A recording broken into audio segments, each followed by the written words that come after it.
பரபரப்பான ticket to ஃபினாலேங்க. இரண்டாவது round தொடங்குறதுக்கு பிக் பாஸ் வந்து ஆயத்தமாகிறார். அதாவது நேற்றைய நாள் முடிவில் 2 பாயிண்ட்னு தொடங்கினாங்க. அதற்கு பிறகு இன்னைய கேமில் நான் மெய்சிலிர்த்து போனேங்க. ஒரு மனிதனுடைய கேமை பார்த்து. அது எப்படின்னா சிட்டா பரப்புன்னு ஊருக்குள்ள சொல்லுவாங்களே, அந்த மாதிரி ஒருத்தர் சிட்டா பறந்தாருங்க. Real gamer. அதாவது என்னன்னா இதுல நிறைய ரவுண்டு நடக்குது.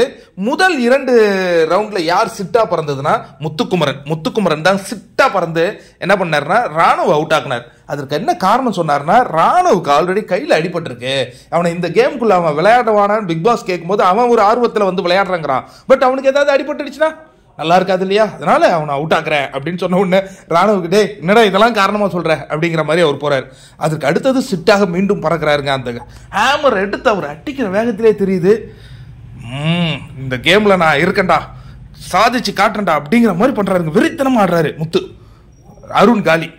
அருண் மட்டும் நான் தோக்க அடிக்கலைன்னா அவன் என்ன தூக்கிடுவாங்க அப்படி அந்த ஆக்ரோஷமா உள்ள வந்தாரு.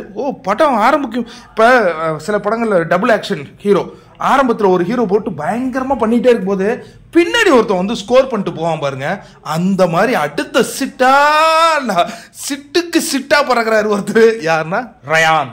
இன்னாங்க கேம் எப்பா. அதுக்கு பிறகு ரயான் தூக்கணும், ஒவ்வொரு ஆளையும் சொல்லி சொல்லி சொல்லி சொல்லி தூக்குன மாதிரி அந்த நிகழ்வுகள் இருந்தது. ரயான் யாரை தூக்குறாருன்னா விஷாலை தூக்குறாரு. அதுக்கப்புறம் பார்த்தீங்கன்னா தீபக்கை தூக்குறாரு.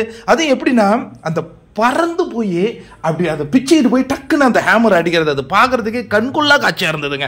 அதுக்கு அடுத்ததாக பார்த்தீங்கன்னா இப்போ தீபக் அவுட் ஆன உடனே எல்லோருக்குமே புள்ளிகள் கிடைக்கும் அப்படிங்கிற ஒரு நிலை வந்த உடனே கடைசியாக மஞ்சரியை தூக்கிட்டு போறாரு. அவரை யாருமே ஃபாலோவே கூட பண்றது இல்லை. டக்குன்னு போறாங்க, எடுக்கிறாங்க, அடிக்கிறாரு. மஞ்சரிக்கு 1 பாயிண்ட். அதுக்கு அடுத்தது டக்குன்னு போறாங்க, பவித்ராவை தூக்கலாம் அப்படின்னு முடிவு பண்றதுக்கு முன்னாடி ஜாக்லினுக்கு ஒரு யோசனை வருது.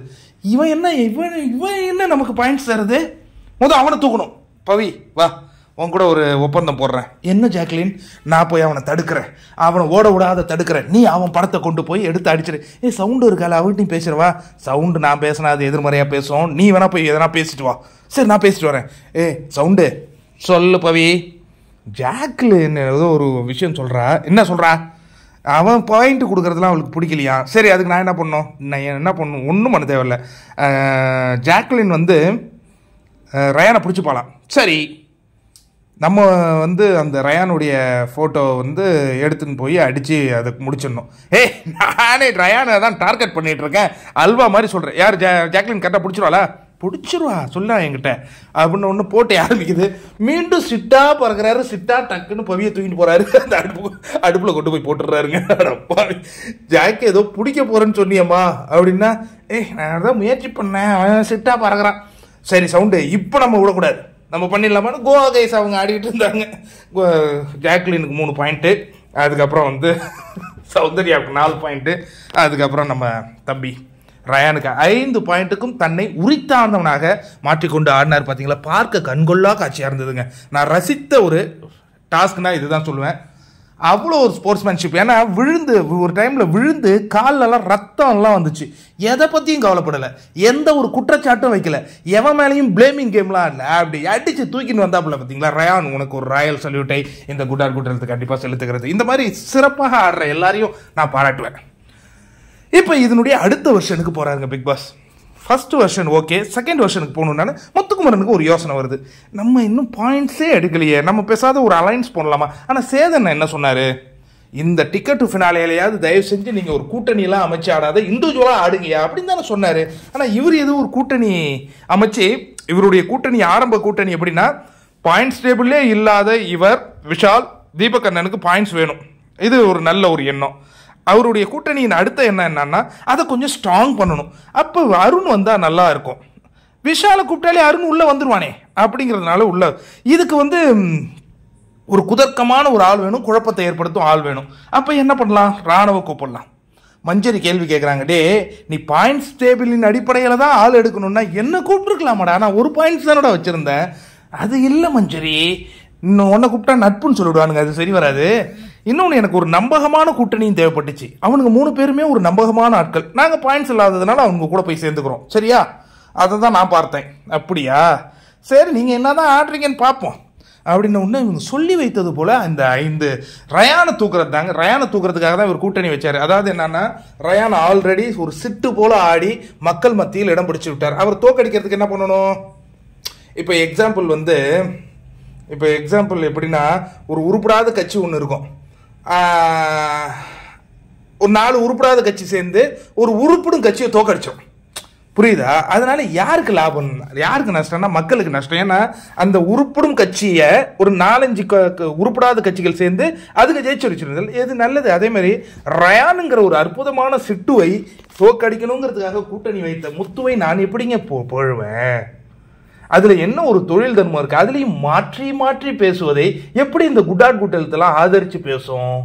ஏன்னா ஃபர்ஸ்ட் அவர் என்ன சொன்னாரு, பாயிண்ட்ஸ் டேபிள் இல்லாததுனால தான் கூட்டணி வச்சுங்கிறாரு.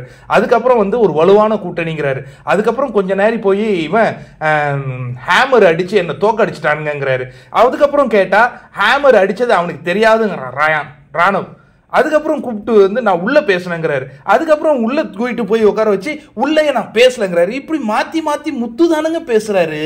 அதாவது இப்ப சில பேருக்கு என்னன்னா, சில பேருக்கு அந்த ஃபேண்டம்ஸ், இவங்க சில பேர் இன்ஸ்டாகிராம்லயே பார்ப்பாங்க பிக் பாஸ். சில பேர் என்ன பண்ணுவாங்கன்னா அந்த ட்விட்டர்ல பார்ப்பாங்க, ஃபேஸ்புக்ல. அதுல எப்படின்னா சும்மா சாதாரண நிகழ்வா இருக்கும். அப்படி அந்த பின்னணியில் அந்த பாட்டை போட்டு ஒவ்வொரு விஷயத்துக்கு ஹைப் ஏற்றுவான் பாருங்க. நீங்கள் அந்த போட்டியாளரை பார்க்கும்போது உங்களை அறியாமல் அந்த பரவசத்தில் நமக்கு பிடிக்க தொடங்கிடும். நம்ம அந்த மாதிரி ஆள் இல்லையே. இந்த நிகழ்வில் என்னை பொறுத்தவரை இது ரயானுடைய அற்புதம்.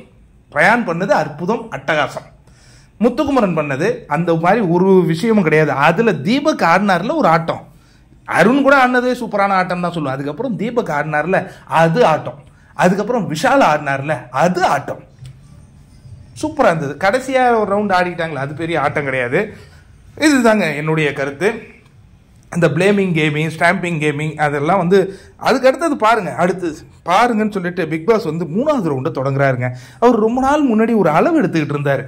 அப்பவே சில தில்லு முள்ளுகள்லாம் சில இது பண்ணிச்சிங்க. என்னன்னா, நம்மள அளவு எடுக்கிறாரு, அப்படி கொஞ்சம் எக்கி நம்ம அளவு எடுத்துப்போம், அதுல ஏதாவது சாதகங்கள் இருக்கும்னு நினைச்சாங்க. ஆனா அதுல யாரெல்லாம் எக்காம கரெக்டா அளவு கொடுத்தாங்களோ அவங்களுக்கு சாதகமாக தான் பல்பு அமைக்கிறாரு. நீங்க யோசிச்சு பாருங்க, நீங்க எக்கி அளவு கொடுத்துருந்தீங்கன்னா உயரமா தான் அளவு இருந்திருக்கும். ஆனா எக்கி உங்களால இந்த பல்பை பிடிக்க முடியுமா?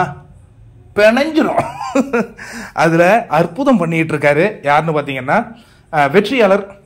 வெற்றியாளர் சொல்றதுக்கு முன்னாடி யார் ஃபர்ஸ்ட் அதை விட்டாங்க அப்படிங்கிறதுலேருந்து போனால் தானே ரொம்ப சுவாரஸ்யமாக இருக்கும். முதல் பல்பு யாருக்கு நிற்குதுன்னா ரயானுக்கு நின்றுடுதுங்க. ரயான் பாவம், அவருக்கு டக்குன்னு பல்பு எரிஞ்சிருது. ஃபஸ்ட்டு இதில் சிட்டு, 2வது இதில் அவரை கரம் வச்சு முடிச்சான்.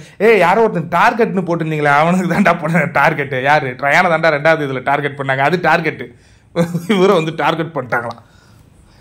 அதுக்கு அடுத்தது பவித்ரா இதில் டக்குன்னு நின்றுச்சுன்னு ஒரு தகவல் வருது. பவித்ராவுக்கு கான்சன்ட்ரேஷன் ஏன் மிஸ் ஆகுது? ஏமா மற்ற இதெல்லாம் தான் உனக்கு பிரச்சனை என்ன, இதில் கேமில் என்னம்மா உனக்கு பிரச்சனை? உனக்கு இந்த சில நெகட்டிவிட்டியோடு இருக்கிற நீ அந்த இதோட வேறு என்ன பண்ணுறது? உன் வீட்டில் அங்கே தான் இருந்து ஆகணும். இந்த நெகட்டிவிட்டிகள் போட்டு இம்சை பண்ணுங்க. பவித்ரா மிஸ் ஆகிறாங்க. இதெல்லாம் ஒவ்வொன்றா மிஸ் ஆகிட்டே வரும்போது கடைசியில் போராட்ட குணத்தை நான் இவங்ககிட்ட பார்த்தேங்க, சவுண்டுக்கிட்ட. என்ன அற்புதமாக டாஸ்க் ஆடினாங்க, ரொம்ப பிரமாதமாக இருந்தாங்க. ஆனால் அவங்களுக்கு பரிசு பாயிண்ட்ஸ் வரல. அதுக்கப்புறம் மஞ்சரியை விட்டதுக்கப்புறம் 3 பேர் நின்றுட்டு இருக்காங்க. முத்துக்குமரன், தீபக்கு, அதுக்கப்புறம் யாருன்னு பார்த்தீங்கன்னா விஷால். முத்துக்குமரன் ஏதோ ஒன்று பேசுகிறார், டக்குன்னு கையை விட்டுறாரு. நல்ல வேலை இந்த டாஸ்க் முடிஞ்சதுக்கப்புறம் அது ஒத்துப்பாரா இல்லை தொடர்ந்து பேசிகிட்டு இருப்பாரான்னு எனக்கு தெரியல. ஆக மொத்தம் புள்ளிப்பட்டியலில் ஒரு பாயிண்ட்டை முத்துக்குமரனும் தொட்டு விட்டார் அப்படிங்கிற அந்த மகிழ்ச்சியான செய்தியை நான் முத்துக்குமரனுடைய அன்பான ரசிகர்களுக்கு நான் சொல்லிக்கொள்கிறேன். ஒரு பாயிண்ட்ஸ் அவரும் எடுத்துட்டார். அதற்கு அடுத்ததாக பார்த்தீங்கன்னா தீபக் அண்ணன் ஏதோ பேசிகிட்டு இருக்கும்போது டக்குன்னு கையை விடுறாரு, பல்பு நின்றுடுது. அவருக்கு 2 பாயிண்ட் கிடைக்குது. ஆக மொத்தம் 3 பாயிண்ட் கிடைக்குது. இப்போ விஷால் தொடர்ந்து வெற்றியாளராக வருகிறார். அவருக்கு 3 + 3 6 பாயிண்ட். நம்மளுடைய கால்குலேஷனில் சொன்னது அவர் 10 பாயிண்ட். அப்போ அடுத்த டாஸ்க்கும் அவர் தான் ஜெயிக்க போகிறாரா? பொறுத்திருந்து பார்ப்போம். இந்த மாதிரி பல இன்ட்ரெஸ்டிங்கான விஷயங்கள் காத்துக்கிட்டு இருக்கு நமக்கு. ரொம்ப அற்புதமாக இருந்தது. எனக்கு இன்னைய நாளுடைய ஹீரோனா நான் பார்த்தது யாருன்னா ரயான். ரொம்ப என் கண்ணுக்குள்ளேயே நிற்குதுங்க அந்த டாஸ்க்கு.